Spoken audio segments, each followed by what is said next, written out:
여러분 안녕하세요. 노인 자살 예방을 위한 영상 노년 마음 알기 자살 예방편에 함께해 주실 정신건강의학과 전문의 이승훈 교수님 함께 하십니다. 교수님 안녕하세요. 안녕하세요. 네, 정신건강의학과 전문의 이승훈입니다. 네, 이 교수님께서 보시는 노년의 특징에 대해서 설명해 주실 수 있을까요? 노년은 이제 역할의 상실, 노화로 인한 신체적 능력의 감소, 그리고 경제적 능력의 상실, 가족 및 친구들의 사별 등을 이유로 고독감이 만성적으로 진행될 가능성이 높습니다. 심리적으로는 중년기까지 외부 세계에 주로 초점을 두고 있었다면 노년기에는 자신의 내부 세계에 초점을 두는 내향성을 보이게 되고 영성이나 종교에 관심을 많이 가질 수 있습니다. 또한 이제 점차 반대성의 성격 특성을 나타내게 돼서 남성분은 좀 더 여성스러워지거나 여성분은 도리어 남성의 성격으로 생각되는 기질을 보일 수도 있습니다.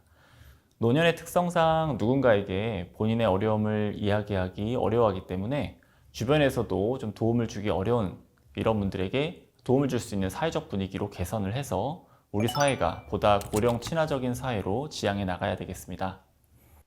네, 우리 사회가 이 노년에 대한 이해와 공감이 정말 필요할 것 같다는 생각이 드네요.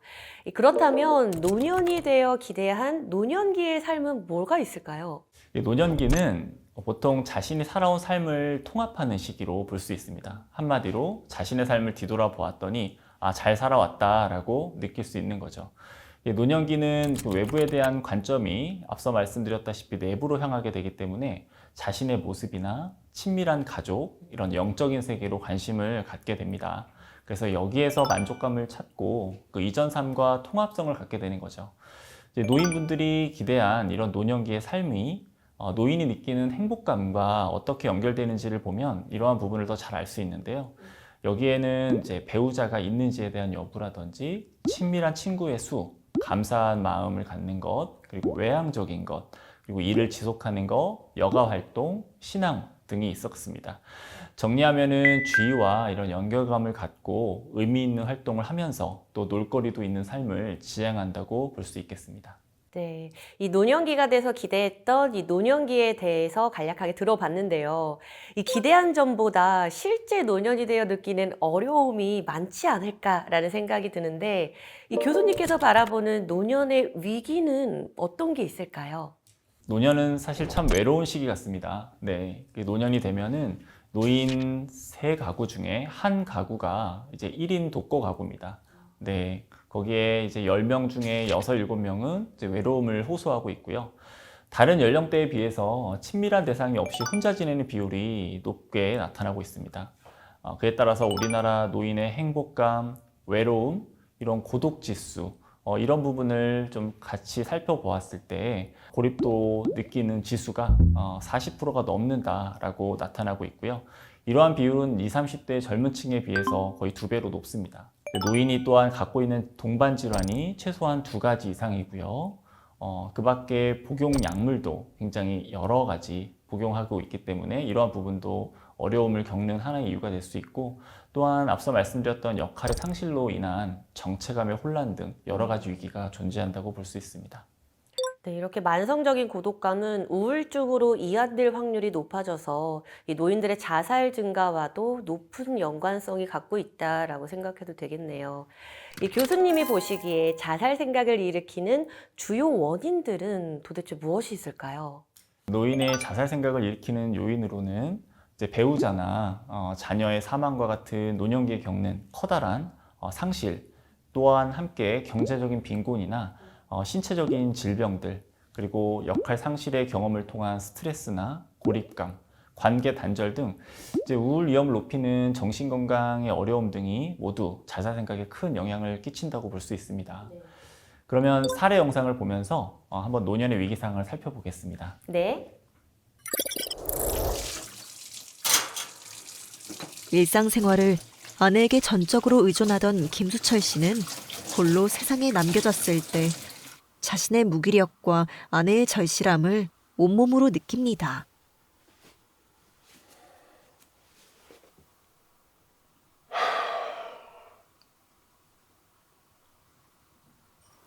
둘이 살다가 한 사람이 떠나고 혼자 집에서 깜깜한 방에 있으니 아내 생각만 떠오르고 아내의 빈자리가 너무나 크고 견디기 어려워 술에 의존합니다.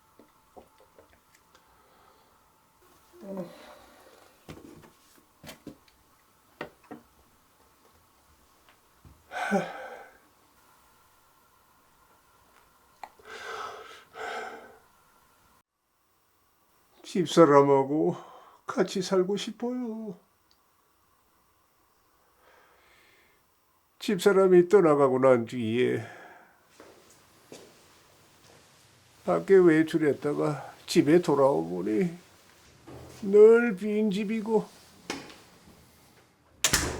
문을 열어보니 너무 깜깜해요. 그러다 보니까 우울증이 생기고 죽고 싶은 생각밖에 안 나더라고요.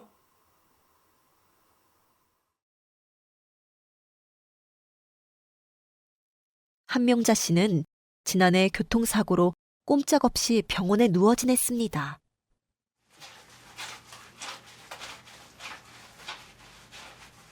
오른쪽 다리를 다쳐 깁스를 하고 치료를 받다가 퇴원해서 집에 돌아와 혼자 지냈습니다.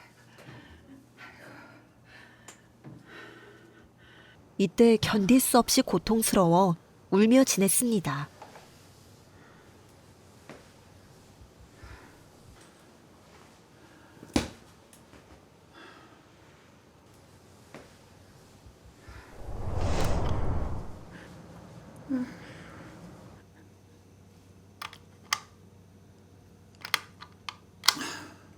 난방비가 걱정되어 난방도 못하고 철저히 고립된 채 도움 요청할 힘도 없이 지내고 있었습니다. 같이 오래 살다가 한 사람이 없어지면 하늘이 무너지고 땅이 꺼지는 것 같아. 지금처럼 다치거나 아프면 더 생각이 난다고 우리 집 양반이. 그렇다고 같이 죽을 수는 없잖아. 마땅히 어디다 도와달라고 할 수도 없고 애들은 또 다 바쁘고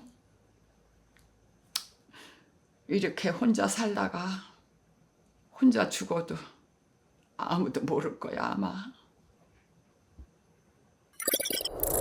네, 배우자의 죽음에 대한 회한, 그리고 극심한 질병으로 인한 고통과 고립감, 그리고 의지할 자식이 없이 혼자라는 외로움, 감당할 수 없기 어려운, 굉장히 어려운 환경 등으로 인해서 삶의 방향을 잃고 나락으로 떨어지는 경험 등으로 심리적인 위기를 경험하고 있습니다. 네, 이 노년이 겪고 있는 심리적 위기에 대해서 간략하게 들어봤는데요. 노년이 겪고 있는 심리적 위기가 우울증에서 이 노년의 자살 증가와 높은 연관성을 갖고 있다는 점을 꼭 기억해 두셔야 될 것 같습니다. 그렇다면 스스로 노인 우울에 대해 확인할 수 있는 방법은 어떤 게 있을까요? 노인의 우울증은 보통 60세 이상에서 오는 우울증을 이야기를 하거든요. 네, 젊은 성인의 우울증과 비교할 때 이제 바로 진단을 보통 할 수 있는 주요 우울증의 그런 유병률은 비슷하지만 이제 경미한 우울증 같은 경우는 약 10%에서 20%까지 나타나고 요양원이나 병원에 계시는 분들의 경우는 연구에 따라서 일반 성인들보다 훨씬 높은 위험을 보입니다. 그래서 이는 이제 노인 우울증 위험에서 이제 신체 질환이나 그리고 사회적인 단절, 그리고 기능의 상실 등이 이제 우울증의 위험을 높이기 때문으로 우리가 보고 있고요. 이제 노인분들이 우울증으로 오시면 그리고 보통 우울하다, 슬프다, 보통 이런 이야기는 이제 따로 묻지 않으면 잘 표현을 하지 않기 때문에 진단에 좀 어려움이 있을 수 있고, 또한 불안하다, 외롭다 이런 이야기를 많이 하십니다. 그래서 우울한 부분에 대해서는 다시 자세히 좀 여쭤봐야 할 경우가 많아요. 예. 그리고 또한 우울한 경우에는 이제 기억력 저하와 함께 또한 일상생활의 기능을 떨어뜨리는 이런 정도로 좀 호소하는 경우가 많은데요. 이렇게까지 진행된 우울증의 경우는 이제 치매와 구분이 좀 어려울 때가 많습니다. 예. 우리가 보통 이런 경우는 이제 가성치매다라고 해서 따로 이름을 부르기도 하는데요. 최근 연구들에서는 이러한 가성치매라고 부르는 우울증 상태가 상당수에서 실제 치매로 진행되는 경우가 많기 때문에 높은 주의가 좀 필요하다고 보고 있습니다. 네. 우리가 보통 실제 치매와 구분되는 점은 이제 가성 치매 같은 경우는 이제 우울 증상과 함께 급격히 진행하는 경우가 많고요.